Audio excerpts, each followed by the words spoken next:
Light, simplified.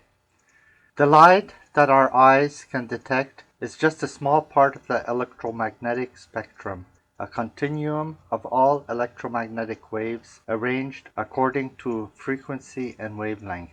There seems to be no upper and lower limits to the frequency or wavelength of electromagnetic waves and no gaps in the spectrum. All electromagnetic waves travel at the speed of light, c, in a vacuum. Electromagnetic waves are described by any of the following three physical properties that are all interrelated: their frequency f, their wavelength lambda, or their photon energy E.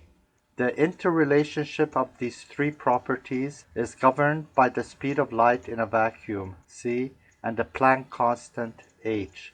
The Planck constant is used to describe the relationship between energy and frequency and defines the granularity of motion. The Planck length, defined from the speed of light in a vacuum, c, the Planck constant, h, and the gravitational constant, g, is about 10 to the power of minus 20 times the diameter of a proton.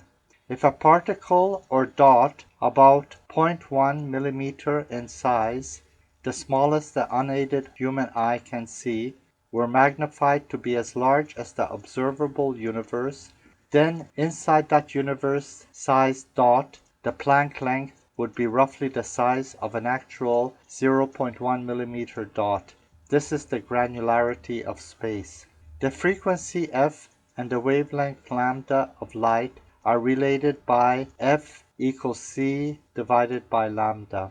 The photon energy E and the wavelength lambda of light are related by E equals fh. The higher the frequency of an electromagnetic wave, the higher is its photon energy and the shorter is its wavelength.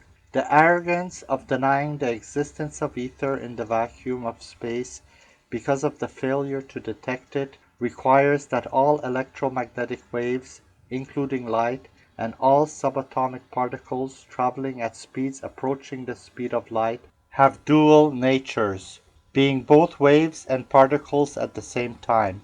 This leaves two contradictory pictures of reality and opens up the many paradoxes of modern physics.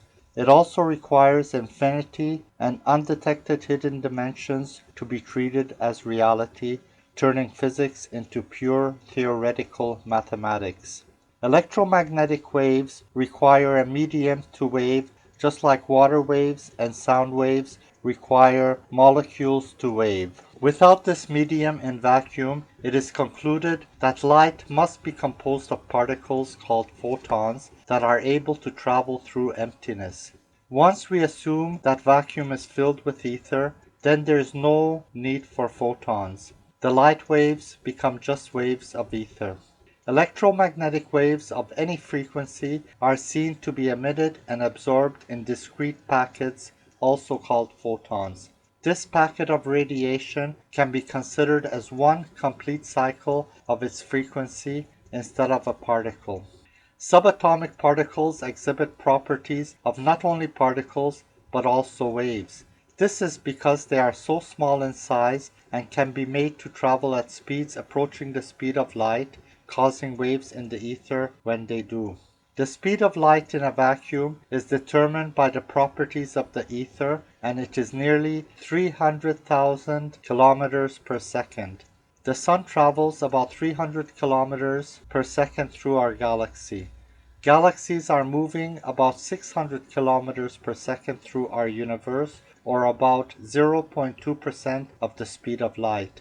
Atoms, molecules, and everything else they group into are virtually motionless in the ether and thus exhibit only properties of particles. The detection of the Higgs boson a few years ago was the first step in detecting the ether, which accounts for the known properties of the vacuum. It will be one day seen that the vacuum of space is filled with ether with a density of a thick liquid syrup. Mass in the form of protons and electrons, which suck in and pump out this ether, will be seen as near empty bubbles moving within this syrup. Electromagnetic waves will be seen as waves of this syrup. Then, the physics that we see in our physical world will be the very same that are too small and too large for us to see, and all of the paradoxes will no longer be needed.